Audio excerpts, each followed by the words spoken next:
अपनी ही पत्नी के इनकार ने पाको के भीतर के इंसान को मार दिया था और अब उसकी गंदी नजर अपनी ही बेटी एनी पर थी। एक शाम जब उसकी पत्नी कंगना काम से घर लौटी तो पाको मर चुका था। एनी सदमे में थी, उसने अपने ही पिता का अंत कर दिया था। कंगना जब अपने पति की इस घिनौनी करतूत से वाकिफ हुई तो उसने ममता और इंसाफ के बीच अपनी बेटी को चुना। अब शुरू हुआ सबूत मिटाने का खौफनाक सिलसिला। उसने किचन पेपर से फर्श पर बिखरे खून को सुखाया और जमे हुए निशानों को गीले कपड़े से रगड़कर साफ कर दिया। भारी मशक्कत के बाद उसने पाको की लाश को पलटा, उसकी हालत ठीक की और किचन के फ्रिज को खाली कर दिया। इरादा लाश को वहीं छिपाने का था, लेकिन तभी दरवाजे पर पड़ोसी जैक की दस्तक हुई। जैक, जिसका पास ही में एक रेस्टोरेंट था, उसकी पैनी नजरों ने कंगना के गर्दन पर लगे खून के धब्बे देख लिए थे। वो एक सफर पर जा रहा था और चाहता था कि कंगना उसकी गैर मौजूदगी में दुकान संभाले। पकड़े जाने के डर से कंगना ने तुरंत हामी भर दी, लेकिन उसके दिमाग में तो कुछ और ही चल रहा था। रात का सन्नाटा गहराते ही माँ बेटी ने लाश को बाहर निकाला। सुनसान सड़क पर भारी शरीर को घसीटते हुए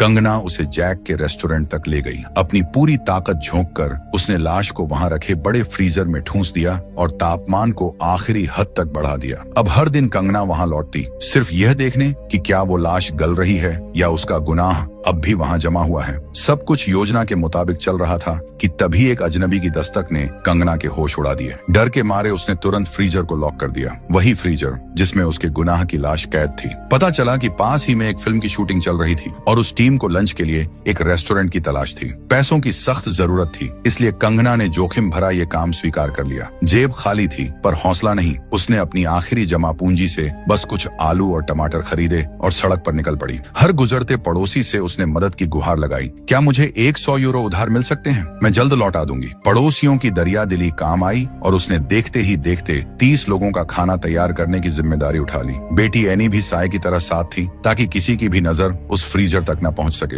हालात ऐसे थे कि दुकान छोड़ना मुमकिन नहीं था, यहाँ तक कि अपनी सगी मौसी पौला के अंतिम संस्कार में भी कंगना खुद नहीं जा सकी। उसने अपनी बहन मिन को फोन कर अपनी जगह भेज दिया, लेकिन कंगना को अंदाजा नहीं था कि मिन भी एक भयानक राज अपने सीने में दबाए बैठी है। मौसी की मौत से कुछ दिन पहले जब मिन उनसे मिलने गई थी तो एक अजीब वाकया हुआ। आंखों की गंभीर बीमारी के बावजूद मौसी अपनी जिंदगी मजे से जी रही थी, पर अचानक उन्होंने कहा, ये रसोई मुझे रोटी देती है, तुम्हारी माँ मेरे लिए खाना बनाती है। मिन के पैरों तले जमीन खिसक गई। उनकी माँ, जिनकी मौत 10 साल पहले आग में जलने से हो चुकी थी। घर की अटारी में आज भी माँ की वो पुरानी साइकिल रखी थी जिससे आज भी वैसी ही खुशबू आती थी जैसी 10 साल पहले आती थी। क्या माँ वाकई मर चुकी है या इस घर की दीवारों के पीछे कोई ऐसा सच है जिससे सब अनजान है? वापस लौटते वक्त मिन के जहन में शहर की वो पुरानी डरावनी कहानी गूंज रही थी कि अगर किसी शव को सही से दफनाया न जाए तो उसकी रूह इस दुनिया में वापस लौट आती है। वो अपनी माँ को फिर से देखना तो चाहती थी, पर अनजाने डर से उसकी रूह कांप रही थी। वर्तमान में अंतिम संस्कार शुरू होने से ठीक पहले मिन अकेले ही मौसी के उस सन्नाटे से भरे घर में पहुंची। तभी ऊपर की मंजिल पर उसे एक जाना पहचाना साया दिखाई दिया। डर के मारे मिन उलटे पांव भागने लगी, लेकिन तभी एक आवाज ने उसे ठिठकने पर मजबूर कर दिया। मुझे माफ कर दो,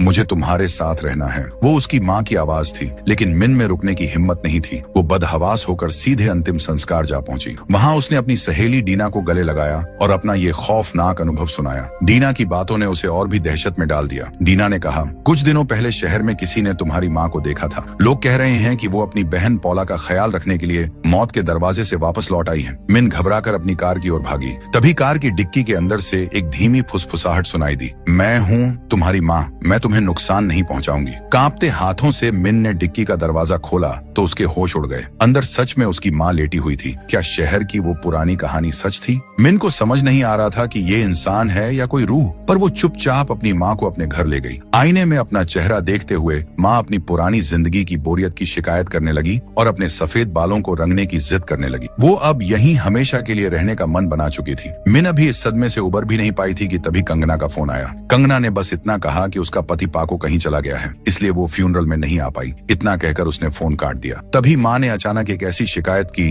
जिसने रिश्तों की बुनियाद हिला दी। उसने कहा कि उनके पिता अच्छे आदमी नहीं थे, लेकिन मिन का दिल ये मानने को तैयार नहीं था। मिन की यादों में तो उसके माँ बाप एक मिसाल थे, हमेशा शांत, हमेशा साथ। यहाँ तक कि मौत की आगोश में भी वो एक दूसरे को गले लगाए हुए थे। लेकिन माँ के अगले शब्दों ने मिन के कलेजे को चीर दिया। माँ ने कहा, तुम्हारे पिता ने सिर्फ मेरा फायदा उठाया, वो अपनी आखिरी सांस तक मुझे धोखा देता रहा। मिन सन्न सन्न रह गई। जिस पिता को उसने देवता माना वो इतना गिरा हुआ निकला। माँ का दर्द अब छलक रहा था। मैंने पूरी जिंदगी ये सब सहा है, सिर्फ तुम्हारे लिए, पर अब और नहीं। मैं किसी मरे हुए आदमी की खातिर और बेवकूफ बनकर नहीं रह सकती। मिन के लिए ये सब किसी डरावने सपने जैसा था। एक पिता का काला सच और दूसरी तरफ वो माँ जो 10 साल पहले मर चुकी थी और अब उसके सामने खड़ी थी। उस रात मिन अपनी माँ के बिस्तर पर लेटी और न जाने कैसे उसे चैन की नींद आ गई। अगले दिन मिन ने माँ के बाल रंग दिए, बिल्कुल वैसा ही जैसा माँ चाहती थी। उसने तय कर लिया था कि वो इस अनचाहे मेहमान को दुनिया की नजरों से बचाएगी। माँ को घर में एक नौकरानी बनकर रहना पड़ा, लेकिन ये लुका छिपी ज्यादा दिन नहीं चलने वाली थी। एक दिन बहन कंगना अचानक उनसे मिलने आ पहुंची। घर के अंदर कदम रखते ही उसे एक अजीब सी गंध महसूस हुई। वो बेचैन होकर बाथरूम की तरफ भागी, पर अचानक रुक गई। पूरे घर में माँ के शरीर की वही जानी पहचानी गंध फैली हुई थी। तलाश शुरू हुई तो बाथरूम में माँ की एक पुरानी ड्रेस मिली जो पेशाब से पूरी तरह लथपथ थी। कंगना ने हैरान होकर पूछा, माँ की ये ड्रेस यहाँ कैसे आई और इसमें से इतनी बदबू क्यों आ रही है? फंसने के डर से मिन ने तुरंत एक झूठ गढ़ा।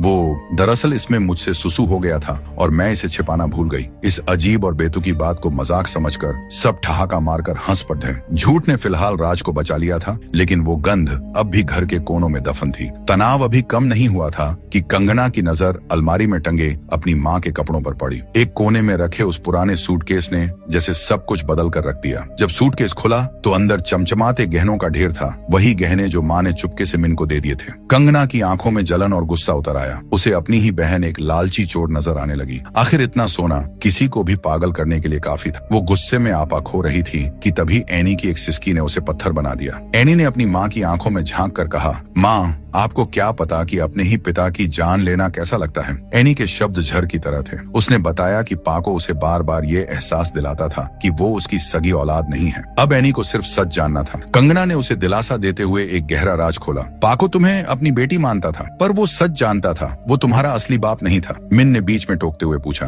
तो क्या पाको सच कह रहा था? कंगना की आवाज कांप रही थी। हाँ, पर इसका मतलब ये नहीं कि जो उसने एनी के साथ करने की कोशिश की वो सही था। एनी अपनी जिद पर DDH गई। उसे अपने असली पिता का नाम चाहिए था। हारकर कंगना ने बस इतना कहा, वो हमारे ही गांव का रहने वाला था। मैं वादा करती हूँ एनी, सही वक्त आने पर तुम्हें सब कुछ बताऊंगी। झगड़ों का दौर बीता और जिंदगी की गाड़ी फिर पटरी पर लौटने लगी। घर में एक शादी की तैयारी चल रही थी। मिन और कंगना मेहमानों की खातिरदारी में जुटी थी, जबकि उनकी माँ पर्दे के पीछे छिपकर सब देख रही थी। तभी फिजाओं में गिटार की एक मीठी धुन गूंजी। उस धुन को सुनकर कंगना खुद को रोक नहीं पाई और धीरे धीरे गुनगुनाने लगी। एनी ने हैरानी से अपनी माँ को देखा। ये पहली बार था जब उसने अपनी माँ को गाते हुए सुना था। वो पल बेहद भावुक था। किसी को नहीं पता था कि अपनी बेटियों का भविष्य संवारने के लिए उस माँ ने सालों पहले अपने संगीत और अपने सपनों का गला घोंट दिया था। कंगना की जिंदगी अब पटरी पर लौट रही थी। रेस्टोरेंट का काम चल पड़ा था और उसने एक नई शुरुआत का फैसला कर लिया था, लेकिन किस्मत को कुछ और ही मंजूर था। एक फोन आया जिसने उसे हिला कर रख दिया। उसकी पक्की दोस्त डीना को कैंसर हो गया था। कंगना बदहवास होकर अस्पताल पहुंची। डीना ने कमरे का दरवाजा बंद करवाया और एक ऐसी गुहार लगाई जिसने कंगना के पैरों तले जमीन खिसका दी। डीना ने कहा, अगर तुम कभी अपनी माँ से मिलो तो उनसे पूछना कि मेरी माँ मरने से पहले कहाँ गई थी। कंगना सन्न रह गई। मेरी माँ? डीना, वो तो सालों पहले मर चुकी है। डीना की आंखों में एक अजीब सी चमक थी। हाँ, वो मर चुकी है, लेकिन पूरे शहर को पता है कि वो तुम्हारी मौसी पौला का ख्याल रखने के लिए वापस आई थी। अगर वो तुम्हारे पास आए तो बस मेरा ये काम कर देना। कंगना को लगा ये शायद बीमारी का असर है या कोई इत्तेफाक, पर उसे नहीं पता था कि सच उसकी सोच से कहीं ज्यादा डरावना है। इधर घर में एनी अपनी दादी के साथ खेल रही थी। वो रूह जिसे पूरी दुनिया मरा हुआ मानती थी, एनी के साथ अपने बचपन की बातें कर रही थी। एनी ने मासूमियत से पूछा, दादी आप वापस क्यों आई? दादी का जवाब रूह कंपा देने वाला था, मैं बहुत अकेली थी। एनी ये सच अपनी माँ को बताना तो चाहती थी, पर हिम्मत नहीं जुटा पा रही थी। जब कंगना घर लौटी तो उसने अपनी बहन मिन से मदद मांगी ताकि वो एनी का ख्याल रख सके। उसने झूठ बोला कि उसका पति पाको घर वापस आ गया है, लेकिन असलियत कुछ और ही थी। कंगना अंधेरी रात में अपने पडेडिडी होशियों के पास गई और उस लाश को जिसे उसने फ्रीजर में छिपा रखा था हमेशा के लिए मिट्टी के नीचे दफना दिया। उसे लगा कि अब राज दफन हो चुका है, पर उसे क्या पता था कि असली राज तो अब उसके घर के अंदर अपनी जड़ें जमा चुका है। कंगना अभी संभली भी नहीं थी कि डीना अस्पताल से भागकर दुकान आ पहुंची। उसकी आंखों में एक ऐसा सवाल था जो दशकों से जवाब ढूंढ रहा था। डीना ने एक भयानक इत्तेफाक से पर्दा उठाया। जिस दिन तुम्हारे माँ बाप उस आग में मरे उसी वक्त मेरी माँ भी गायब हुई थी। क्या तुम्हें ये सिर्फ एक इत्तेफाक लगता है? कंगना इसे सच मानने को तैयार नहीं थी। पर डीना का अगला वार सीधा कलेजे पर था। मेरी माँ उस रात किसी और से नहीं, तुम्हारे पिता से मिलने तुम्हारे घर गई थी। वो खुद को छिपाकर ले गई थी क्योंकि वो तुम्हारे पिता से बेइंतहा प्यार करती थी। कंगना का सिर चकराने लगा। जिसे वो एक पवित्र रिश्ता मानती थी, वो धोखे की राख पर टिका था। ये राज अब उसे चैन से जीने नहीं दे रहा था। सच की तलाश में वो अपनी बेटी एनी को लेकर अपनी बहन मिन के घर जा पहुंची। घर के अंदर दहशत का माहौल था। एनी डर गई कि कहीं उसकी माँ दादी के सच से वाकिफ न हो जाए। उसने भागकर अपनी दादी को कमरे में छिपाया और आवाज दबाने के लिए टीवी का वॉल्यूम बढ़ा दिया। लेकिन दरवाजे के बाहर खड़ी कंगना अब सब समझ रही थी। मिन की कांपती आवाज ने आखिरकार सच उगल ही दिया। माँ यही है कंगना। वो मौसी पौला के साथ थी, उनकी आखिरी सांस तक। दीना को खबर देने वाली और मौसी की लाश तक सबको पहुंचाने वाली भी वही थी। कंगना की धड़धकने थम सी गईं। उसने कांपते हुए पूछा, क्या तुमने उसे देखा है? मिन ने धीरे से कहा, हाँ वो यही है। कंगना ने झुककर पलंग के नीचे देखा तो उसकी आंखें फटी की फटी रह गईं। वहां सचमुच उसकी माँ मौजूद थी। वही चेहरा, वही आंखें। माँ ने रूंधे हुए गले से बस इतना कहा, मैं वापस आई हूँ तुमसे माफी मांगने। ये शब्द सुनते ही कंगना के सब्र का बांध टूट गया। सालों का दर्द और नफरत आंसुओं में बह निकली। वो अपनी बेटी का हाथ पकड़कर बदहवास होकर वहां से निकली और रास्ते भर अपनी बदकिस्मती और माँ के उस अधूरे सच पर रोती रही। एनी ने अपनी माँ को पहली बार इतना कमजोर और टूटते हुए देखा था। बेबसी में कंगना जमीन पर बैठ गई और तभी एनी ने उसका हाथ थाम कर कहा, माँ जाओ दादी से बात करो। अपनी बेटी की खातिर कंगना ने हिम्मत जुटाई और उस साये के करीब गई जिसे वो 10 साल से मरा हुआ मान रही थी। वहाँ जो सच सामने आया उसने कंगना की रूह कंपा दी। उस आग वाली शाम का राज माँ ने रूंधे हुए गले से बताया। उस शाम तुम्हारा फोन आया था पर तुमने मुझसे बात नहीं की। मुझे बहुत गुस्सा आया और उस गुस्से में मैंने अपनी बहन पौला को वो सब कह दिया जो मुझे सालों से चुभ रहा था। मैंने कह दिया कि तुम्हारे पिता ने तुम्हारे साथ वो दरिंदगी की थी जिसकी वजह से तुम प्रेग्नेंट हो गई और एनी जो तुम्हारी बेटी है वो असल में तुम्हारी बहन भी है। कंगना पत्थर बन गई कि ये बात उसकी माँ को कैसे पता चला। दरअसल उसके पिता की शर्म सब कुछ एक पल में समझा गया था। वो उस वक्त शर्म के मारे वेनेजुएला भाग गया था। माँ ने आगे बताया, जब मुझे ये सच पता चला तो मैं सब कुछ खत्म करने बेडरूम में गई, लेकिन वहाँ तुम्हारे पिता डीना की माँ के साथ सो रहे थे। नफरत और इंतकाम की आग में मैंने पूरे कमरे को जला दिया। वो लाश जो सबने मेरी समझी थी वो असल में डीना की माँ की थी। उस हादसे के बाद मैं गांव के बाहर किसी जानवर की तरह छुप कर रही। मैं खुद को पुलिस के हवाले करने वाली थी पर अपनी बहन पौला को आखिरी बार देखने चली गई। उस हादसे ने उसकी सुध बुध छीन ली थी। वो एल पासो में अकेली रहती थी। मैंने उसे नहीं छोड़ा, मैं उसके साथ रही साये की तरह जब तक वो मर नहीं गई। गांव के लोग उसे भूत समझते रहे। कोई उसके करीब जाने की हिम्मत नहीं करता था। वो बरसों तक तन्हाई में जलती रही। लेकिन आज वो डरी हुई या खौफनाक आत्मा नहीं थी। वो तो बस एक माँ थी जो अपनी बेटी को सहारा देने